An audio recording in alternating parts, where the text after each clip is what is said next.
I'm Diana. I flew to Italy thinking I was helping plan my mother's birthday tour, only to find out I'd been written out of my own family, seat by seat, line by line, face by face. They gave my role to someone else. They edited me out of the video. They even said I didn't belong. So I canceled the entire European tour because it was my name on every contract. But the truth is, this didn't start in Florence. It started years ago, with silences, sideways looks, and secrets no one thought I'd ever uncover. How does a mother erase her own daughter? And how do you stay strong when the people you love choose to pretend you're invisible? The night air was warm, thick with the kind of Tuscan summer that clings to your skin like silk and sweat. I stood just outside the rooftop restaurant, watching my family trail in ahead of me like I wasn't even there. No one turned around, not even Callum. We were in Florence for Odessa's 70th. My mother's grand European birthday tour, planned down to the minute, every reservation handpicked by me. Flights, menus, villas, even the goddamn floral arrangements. The entire trip was a gift from my company, but apparently even that wasn't enough to earn me a chair. I scanned the long table set beneath twinkling lights and manicured olive trees. Each name card was scripted in soft gold calligraphy. I didn't see mine. My stomach didn't drop. My hands didn't tremble. That would have meant I was surprised. "Sweetheart," Odessa cooed when I stepped closer. Her voice always had that razor sugar tone that made strangers think she was elegant. "Maybe you're tired. You don't have to stay for the whole dinner." There it was, the kind of sentence that's wrapped in a smile but meant to push you quietly out of the room. Callum cleared his throat, barely looking up. "Maybe someone just miscounted," he said half-heartedly. His arm brushed against Vivian's, his new arm candy. Her eyes flicked up, blinked once, then shifted away. "Miscounted. You don't miscount your own daughter at a table of 13. I looked again. Every place card was aligned with precision, napkins folded just right, wine glasses already filled. The table was perfect. It was always perfect when I designed it. Except tonight, there was one intentional absence. I gave a small nod and stepped away before my voice cracked. Inside the hallway that led to the staff prep area, I paused. I wasn't sure if I needed to breathe or scream. That's when a server, Marco, I remembered his name, approached me, hesitating. "Signora Halden." He lowered his voice, glancing over his shoulder. "Your name was on the chart this morning. I saw it myself. But this afternoon, a new version came through. Your name was removed. I'm sorry." His apology landed softer than it should have, like he didn't expect me to be shocked. And I wasn't. Not really. I nodded again, whispered, "Thank you," and turned to face the full-length mirror beside the wine cabinet. I studied the woman staring back. Hair pinned, dress flawless, lips just bold enough. Everything on me had been chosen to look like I belonged. And still, no seat. This wasn't the first time she'd done this. Not in this way, no. But my mother had made an art of cutting me out in slow, deliberate motions for years. When I was 11, she invited all my cousins to see the Nutcracker in New York for Christmas. Except me. Her excuse? "You had the flu, darling." Except I didn't. I had a spelling bee. At 17, she told me Callum wasn't a long-term man. At 29, she made sure our wedding photographer got more photos of her than me. I was always just slightly out of frame.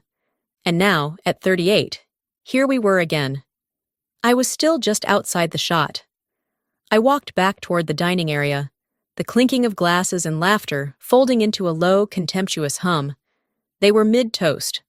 Odessa raised her flute and smiled like a woman being crowned queen of her own fairy tale. I stood at the edge of the table, behind Callum. He didn't turn. I waited until the laughter dipped, until the silence wrapped its fingers around the moment like a warning. "Seems I'm not family," I said. Not loud, not soft, just clear. 12 heads turned. Vivian blinked. Odessa's smile twitched. Callum's shoulder tensed. That was the line they didn't rehearse for. No one reached for me. No one stood. No one said my name. I turned and walked away. As I passed the servers, one of them nodded at me, not in pity, but in recognition. And somehow, that was the kindest thing anyone had offered me all night. I didn't cry. I didn't curse.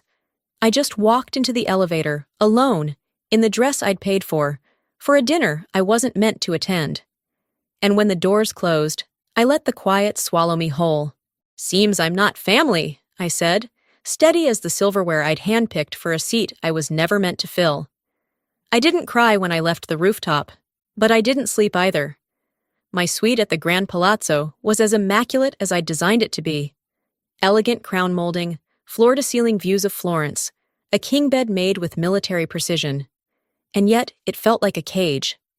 I stood at the edge of the balcony, watching the Arno stretch into the distance, glowing under the Tuscan moonlight. In my head, I wasn't seeing rivers or bridges. I was replaying the way Odessa had said, "Maybe you're tired, sweetheart." That's the kind of thing you say when you've already decided someone doesn't belong. I pulled out my tablet, opened the itinerary, checked every line. My name was listed across every page, initials marked on vendor contracts, emails from my staff cross-referenced. Every ounce of this tour had my fingerprints on it. Yet somehow, I was invisible. The next morning, a thin envelope was slid under my door. Gold-trimmed, cream cardstock, the press itinerary. I didn't remember requesting it. Inside was the agenda for the week's media events. Interviews, photo shoots, the scheduled press walk at the gala entrance. My name wasn't on it. Not even in the credits as event producer. Vivian's name was, though. Twice. Once as Odessa's legacy partner, and again as brand liaison. I called Marco, my publicist, without hesitation. He answered on the third ring, his voice brittle. "Diana, hey, look, I thought..." He paused. "Odessa said you weren't interested in the press portion, that you'd prefer to stay behind the scenes this time." "She said that?" "That's what I was told. I assumed you signed off. She said you were feeling overwhelmed." Overwhelmed. That was a new one. Last month, she called me controlling during a vendor call. Last year, it was too ambitious for someone without a PR background. I didn't raise my voice, didn't defend. I just thanked him and hung up. Later that afternoon, I walked into the conference suite to review lighting for the birthday tribute. Vivienne was already at the podium, trying out angles in front of a small AV crew. She looked radiant, perfect waves, lipstick that matched her blazer, hands moving like she belonged there. I stepped closer and asked the coordinator where the speaking notes were. He handed me a folder labeled Vivienne Keynote. Odessa walked in just as I opened it. "Oh, Diana," she smiled, like this was all perfectly reasonable. "I thought we talked about this. Vivian's taking the toast this year. She's got a fresh voice, something that connects with the younger generation. You know how the press loves that." I don't remember nodding, but I must have. That's what people like her count on, you freezing just long enough for them to move on. I excused myself and went back to my suite, where I opened the bottom drawer of my luggage and pulled out the leather-bound journal I hadn't touched in months. On a blank page, I wrote, "They don't just want me gone, they want me forgotten." Then I underlined it. A memory crept up before I could push it down. I was 8. Odessa had helped organize a holiday recital at my school. I was assigned the opening monologue, a silly but sweet poem about snowflakes and winter wishes. The night before the show, she took me aside and said, "I moved your part to Jenny. You're strong enough to handle disappointment. She isn't." I'd smiled. I always did. That's what good daughters do. Until they don't. I stood in front of the mirror and whispered, "You're not 8 anymore." And I meant it. The game had changed, but the players hadn't. Odessa still pulled the strings. Vivienne was happy to dance. Callum stayed just detached enough to keep his conscience intact. But me? I was done waiting for a seat. If they were rewriting the family narrative, they'd soon remember. I was the one holding the pen. I stayed quiet, but I didn't disappear. That evening, I arrived at the hotel ballroom earlier than scheduled. The chandeliers had just been lit, and the scent of polished marble still clung to the air. Tech crews were adjusting spotlights. The AV table was a mess of cables, screens, and someone's half-eaten biscotti. I moved through the room like I belonged there. Because I did. Because I built this. Every fabric choice, every lighting cue, every inch of ambiance had my signature beneath it, even if no one could see it. Marco spotted me and gave a quick nod. "We're loading the final tribute video. Want to preview?" I answered with a short, "Yes," and folded my arms. My posture said professional detachment. My heart said watch carefully. The screen flickered to life. The first images were old footage. Super 8 home movies Odessa used to have transferred years ago. There I was, age 6, clinging to her skirt during a museum gala. Then on a pony at a family ranch event. School photos, birthday cake moments. My throat tightened, not because of nostalgia, because I could feel what was coming. And I was right. By the halfway point, I vanished. The rest of the montage was Odessa's recent triumphs, awards, interviews, photo shoots, and in every public frame beside her, Vivian, shaking hands with charity partners, laughing backstage with Odessa, accepting flowers at a fashion event. My mother's voiceover played like a eulogy to herself. I've always believed legacy is about who stands beside you, not just where you've been, but who you trust to carry the light forward. I didn't blink, not once. Instead, I turned to the AV tech and said, "Can I see the cue sheet for the slideshow?" He handed it to me. A laminated checklist, color-coded. Segment 1, Odessa, Early Vision. Segment 2, Odessa plus Protégé. Segment 3, Odessa Legacy Speech, Vivienne, Live. There was no Segment 4, no mention of me. Not even as a producer, not even as background. This wasn't a tribute, this was a transfer of power. I took a photo of the cue sheet with my phone. 2 angles, no flash. "You okay?" Marco asked, his voice trying to be casual. "I'm great," I replied, "just confirming we're on schedule." He gave me a look, the kind people give when they know something's off, but don't want to be the one to name it. Then he turned back to the monitors. My steps were slow as I left the ballroom, not because I was tired, because I was calculating.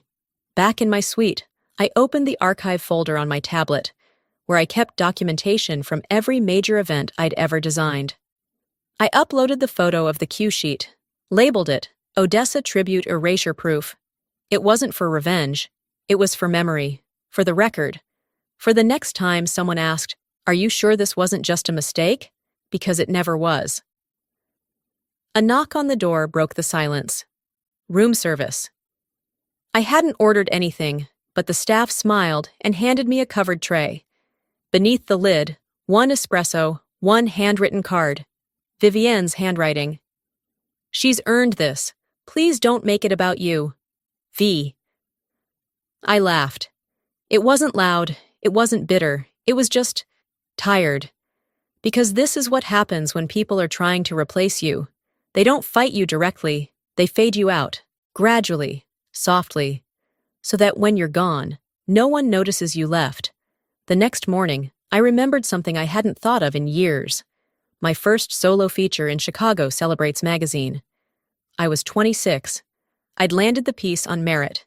No name dropping, no strings pulled.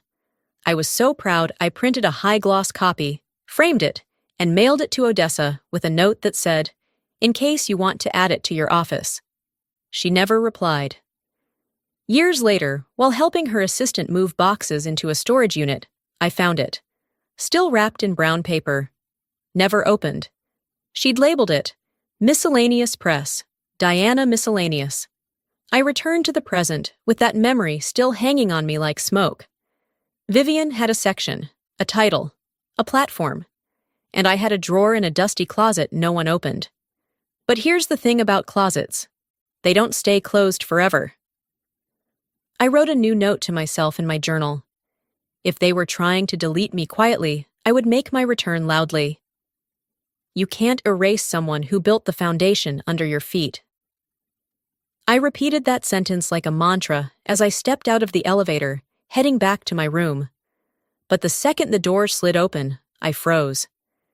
Callum and Vivian were standing directly outside my door, laughing about something, wine glasses in hand. Her fingers trailed lazily down his sleeve. His back was turned toward me, but hers wasn't. She saw me immediately, smiled. "Long day?" she asked, her tone sweet like syrup poured over something spoiled.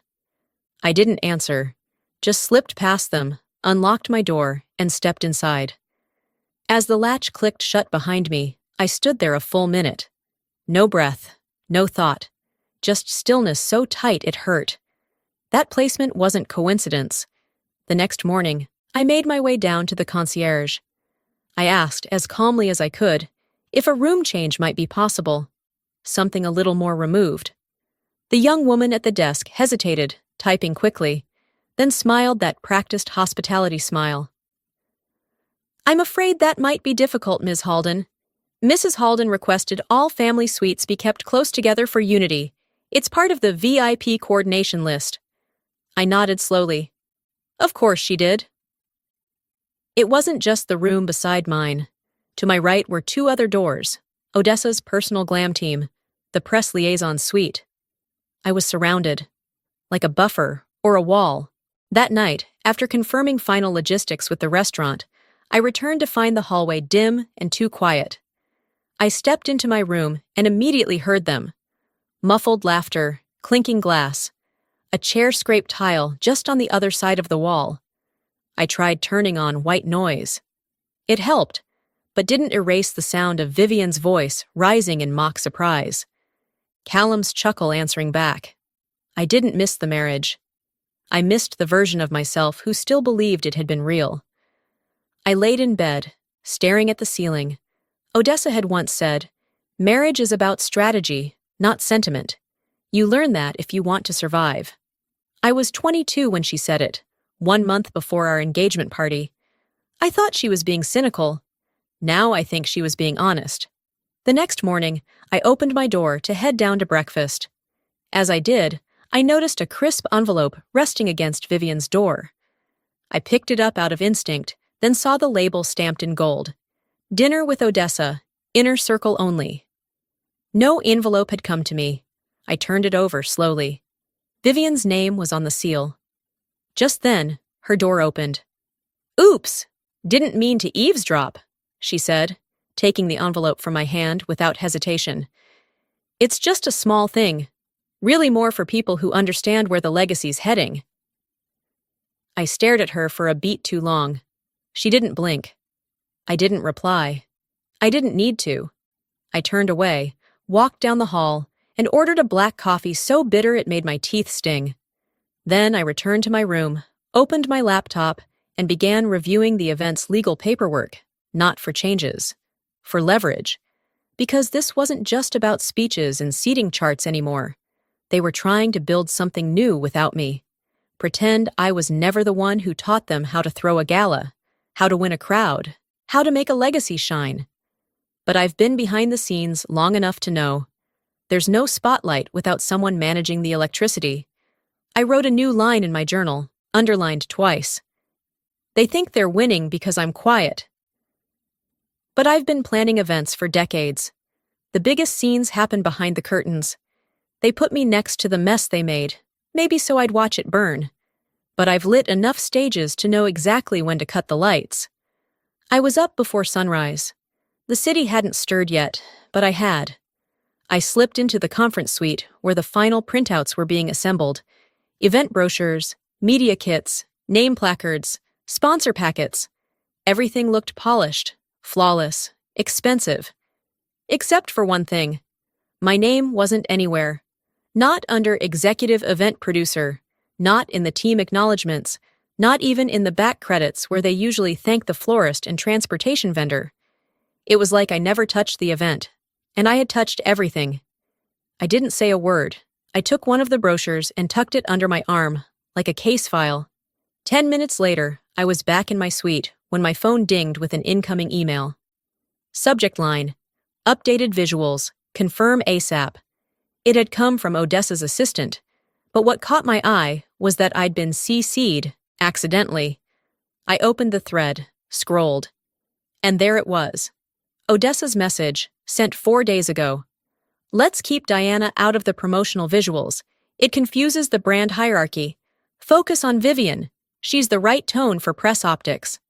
Beneath it, a reply from the hotel's PR coordinator. Understood. Vivian will be positioned as the primary contact moving forward. No stutter, no caveats. Just clean removal. Like cutting a name from a seating chart. I stared at the screen. My fingers didn't tremble. I didn't swear or shout or even blink. Instead, I hit Reply All, typed, Thanks for the update. I'll be reviewing all visual and legal placements moving forward. No exclamation mark, no smiley, just a period, a full stop. Because the most powerful thing you can say to someone who's pretending not to notice you is, I see you. Within 5 minutes, I had 3 missed calls from the assistant, 2 from Odessa's number. I didn't answer. I took my time, got dressed, ate breakfast. Then, around 10 a.m., I stepped out onto the rooftop viewing deck, where I knew she'd be. She was standing alone, staring out at the skyline like a matriarch surveying her empire. Darling, she greeted me, with that smooth, effortless charm she wore like perfume. You've been so quiet. I hope you're not letting the press visuals get under your skin. It's just optics, not affection. I walked up beside her. Let the pause stretch until it turned uncomfortable. You don't get to call it affection when you're deleting me, I said. She turned to look at me. There was a flicker in her eyes. Surprise, maybe? Or the realization that I wasn't here to be soothed. I'm not trying to delete you, she replied. I'm trying to preserve momentum. Vivian's, she connects faster, younger demographic. The press listens to her. I gave a small, tired laugh. You mean she doesn't remind them of you? I do. Her silence answered me more than any defense could have. For years, I kept thinking I was climbing a ladder toward my mother's approval. But now, standing there beside her, I realized it had never been a ladder. It was a treadmill, and she'd been controlling the speed the whole time. I stepped back. You built this story, Mother, I said softly. Just don't be surprised when it stops going your way. I walked away without another word. Later that afternoon, I was in the hotel's business center. Printer humming beside me, confirmation emails open on the screen, copies of contracts, invoices, deposit receipts. My company had fronted more than half the trip. Every arrangement carried my name. I filed every document into a secure drive. Marked it. Contingency plan. Halden events. Because if they wanted a legacy without me, they'd build it without my support. If erasing me was part of their legacy plan, then they shouldn't have built it on my signature. I closed the last contract folder, locked the door to the hotel's private meeting room, and opened my laptop with a clarity I hadn't felt in years. The screen lit up, and so did my purpose. Every vendor was listed neatly in the event itinerary spreadsheet, color-coded, cross-referenced, designed by me. Every payment confirmation was tied to Halden events. Every contact had my signature. They could cut me from the stage, but they forgot one thing. This production existed because I built it, and I could unbuild it. One by one, I began. First, the vineyard in Tuscany. I called the manager directly. He greeted me by name, warm and professional. I thanked him for the impeccable service and informed him the Caldwell Group would no longer require the space. I arranged for the full deposit to be refunded to my business account. Second, the yacht in Capri. The reservation for the private sunset cruise? Canceled. The deposit was already scheduled to hit my account in the morning. Third, the villa, gone. Fourth, the Vatican's private art tour. I emailed the cultural liaison and explained there had been a change in itinerary. She responded within minutes, apologizing for any inconvenience and confirming the cancellation. Every call was clean, every message polite. professional detachment wrapped in silk. By the time I logged off, the fallout had already begun. The emails would start trickling in by evening. Confused assistants, nervous planners, and eventually, Odessa herself. But I was done with explanations. They erased me from the credits, so I removed them from the experience. Later that evening, I slipped into the hotel's bar to order mint tea, needing something warm and grounding. I hadn't even taken a sip when I heard it. "That's got a sting, huh?" I looked to my left. Vivienne, perched on a velvet stool, swirling a glass of wine with one hand, her posture loose, smile sloppy. She was tipsy, just enough to lose her filter.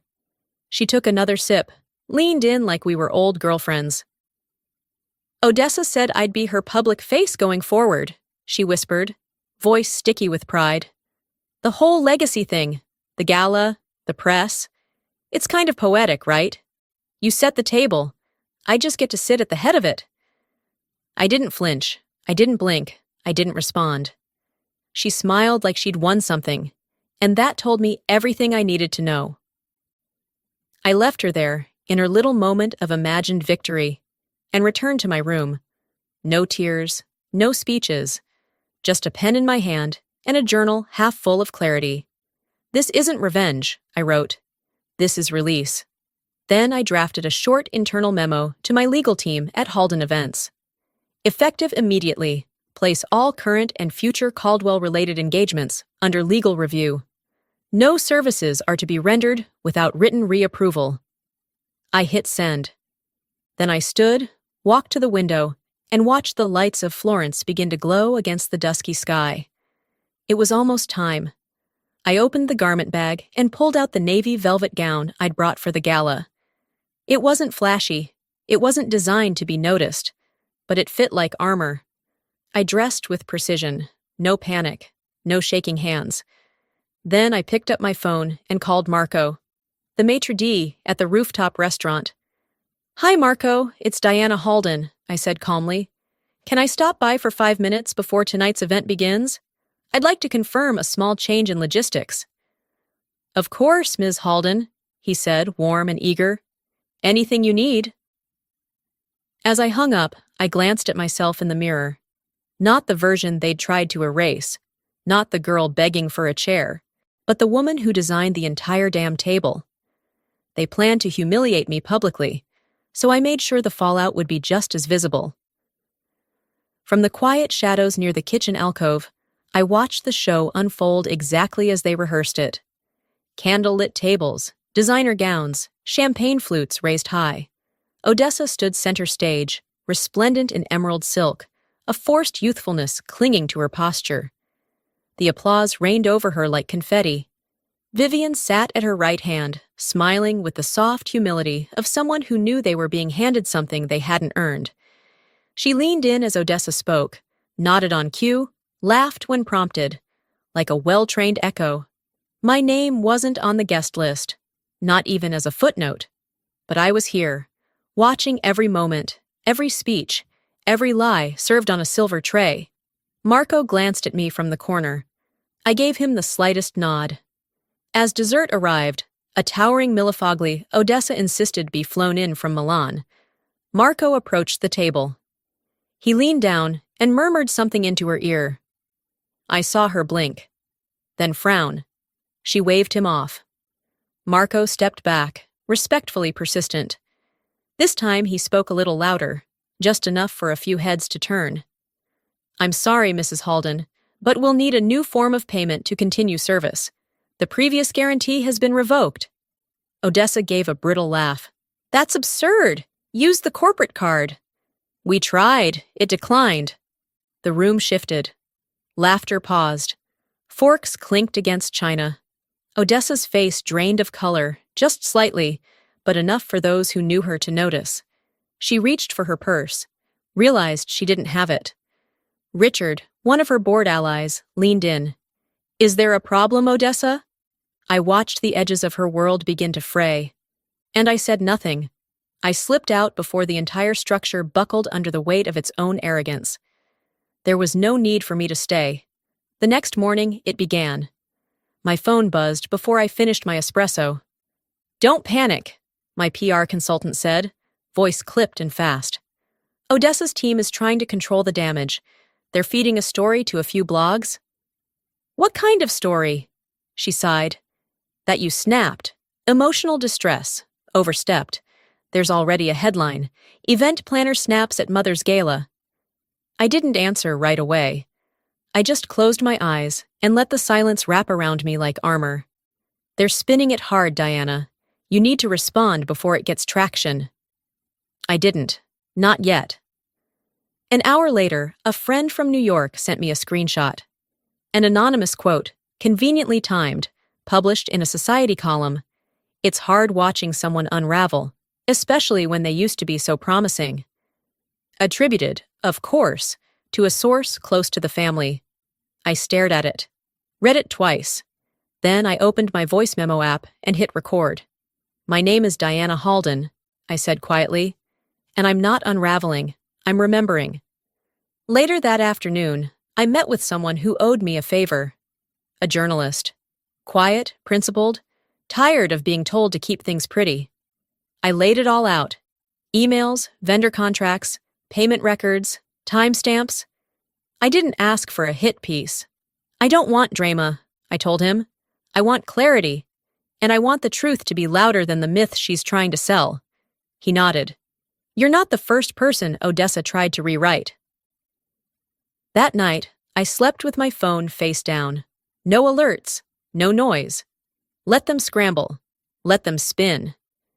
They wanted to break me in public, so I handed them the spotlight and let the truth echo. By the time I opened my eyes, the sun had already claimed half the room.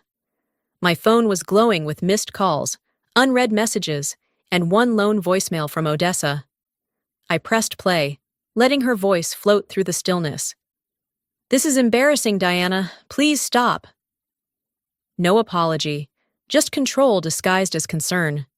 The kind of message you leave when you're more worried about what people think than what you did. I didn't call back. Instead, I sat at the small desk by the window, sipped coffee, and reread the statement I'd written weeks ago, the one I had never intended to use. Until now. At noon, Odessa announced a reconciliation brunch in the hotel's conference lounge. A curated list of guests, select press, just enough velvet and glass to make it look like diplomacy instead of damage control. I wasn't invited, but I walked in anyway. The moment the door opened, forks paused mid-air. Conversations clipped off like a power outage. Odessa turned in her seat, lips tight, hands folded with intentional calm. Vivian blinked. Callum looked down at his plate. I didn't rush. I crossed the room slowly, heels echoing louder than anyone's voice. A folder rested under my arm. I stopped beside Odessa's table, set the folder down with a soft thud. "You all deserve to know what really happened." Odessa stood. "Diana, this isn't the time." "It never is, according to you, but I'm done asking." I opened the folder. Page by page, screenshots, invoices, bank transactions, emails, each one printed in crisp black ink, each one tracing the erasure, subtle, deliberate, strategic. "This," I said, holding up the copy of her email to the press team, "is how you remove someone without saying their name." I didn't yell, I didn't cry. I just read. This is what erasure looks like when power fears accountability. And this, I lifted the last page, a vendor cancellation confirmation, is what consequence looks like when someone finally says no. Silence. Odessa tried to smile, but her voice wavered. "We're family, Diana. You're blowing this out of proportion." "Are we?" I tilted my head. Then why was I never allowed to speak without being edited? A few guests exchanged glances. One journalist quietly tapped record on their phone. Callum stood and left the room. Vivian paled, but stayed seated. Odessa's expression cracked. Not rage, not regret. Just something brittle breaking beneath the surface. I closed the folder. "I don't need a seat anymore," I said. "I brought my own table. And I don't need an apology. Just distance." I turned to leave, but paused at the door. You can keep the spotlight. I'll keep my name. And I walked out. No applause, no cameras, just a hallway echoing with the sound of my heels and a future I wasn't afraid to walk into. Some stories don't need a sequel, just a clean ending, signed in your own handwriting. I left Florence without fanfare. No dramatic exit through the lobby, no teary glances back at the hotel facade. Just a silent, one-way ride to the airport, my luggage packed with dignity instead of souvenirs. At the Alitalia counter, I upgraded to first class using points my business had earned over a decade of flawless events. No guilt, no hesitation. From the plane window, the city unfolded below. Rooftops like patchwork, history baked into stone and sun. But I didn't feel nostalgic. I felt free. I didn't check my phone. Not because I was avoiding the chaos, because I already knew how it ended. The moment I stepped into my apartment back in Chicago, I noticed the difference. Not in the furniture or the air, but in myself. The old version of me would have unpacked and organized within an hour. This time, I let my suitcase sit. I made tea, turned on Miles Davis, and watched the rain dance across the windows. Peace doesn't always arrive with a bang. Sometimes it just stops asking for permission. A few days later, emails started trickling in from vendors across Europe. Odessa's team hasn't responded to balance requests. We were told you weren't involved anymore. That seems to be incorrect. Another wrote simply, no one wants to guarantee her events now. Too much drama, too little honor. I said nothing, just archived the messages and moved on. Then, an envelope arrived. Handwritten, no return address. Inside, a short note. I regret how this was handled. You are stronger than I gave you credit for. No love, no mom, just Odessa. It was the closest thing to an apology I would ever get. I didn't frame it, didn't burn it. I tucked it into the back of my journal, where unfinished things go. A week later, gossip sites lit up with a blog post from an anonymous industry insider. They used me, told me to smile, wear her colors, speak her script. I wasn't her daughter, I was just convenient. Everyone assumed it was Vivian. She denied it publicly, but disappeared from Odessa's events afterward. Quietly, completely. Some legacies crumble with scandal. Others just fade. 6 months passed. I found myself standing on a sunlit terrace in Positano, clipboard in hand, finalizing florals for a celebrity's daughter's wedding. The air smelled of sea salt and lemon trees. The laughter behind me was real. A junior planner leaned close and whispered, "You're the woman who walked away from that family in Florence, right?" I didn't answer, just smiled. Some names you earn, some names you reclaim. Later that night, I opened my journal.